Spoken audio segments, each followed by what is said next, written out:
Magandang araw mga kabaksing.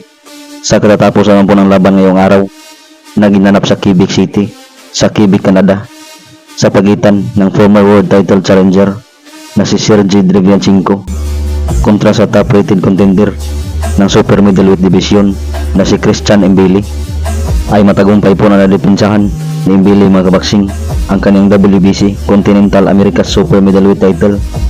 Ito'y matapos siyang talunin si Derevyanchenko via unanimous decision sa scorecards na 91-99, 190 at 98-92. Umabanti na ngayon ang kanyang undefeated na kartada na may 28 wins with 23 knockout. Isa po itong prospect si Mbili mga kabaksing na dapat ating abangan sa super middleweight division, kung saan katimbang lamang po ito ni Canelo Alvarez. Samantalang si Derevyanchenko ay saludo po tayo sa kanyang sobrang tibay at may pagkakataon pa nga na kanya pang nasaktan si Mbili. Bumagsak na ngayon ang kartada ni Derevyanchenko mga kabaksing sa 6 na talo, may 15 wins at 10 KOs. Samantalang sa ibang balita mga kabaksing, ayon mismo kay Mark Riegel ng ESPN, ay ang dating IBF Featherweight World Champion na si Luis Alberto Lopez ay nagkaroon raw po ng kunting pagdurugo sa kanyang utak. Ito'y matapos ang hindi inasahang knockout loss kontra kay Angelo Leo noong nakaraang linggo. So prayers up for Binado Lopez mga kabaksing. Dito talaga natin ma-realize na hindi talaga biro ang pagiging boksingero.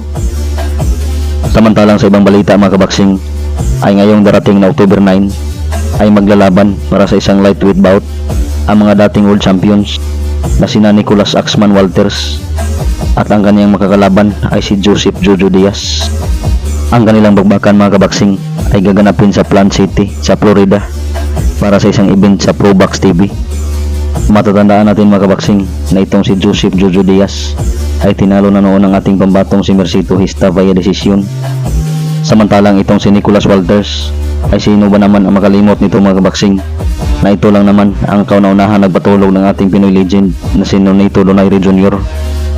Sa ngayon mga kabaksing ay may kartada itong si Nicholas Walters na 29 wins with 22 KOs at may kaisa-isa lamang natalo. Samantalang si Jojo Diaz ay may 33 wins with 15 KOs at may 6 na talo. Samantalang sa kabilang banda mga kabaksing ay kumpirmado na po ang unang pagdepensa ni WBE World Featherweight Champion Nick Ball kontra sa Amerikanong boksingero na si Ronnie Rios. Ang kanilang bagbakan mga kabaksing ay gaganapin ngayon darating na October 5 sa mismong balwarte ni Nick Ball sa bansang UK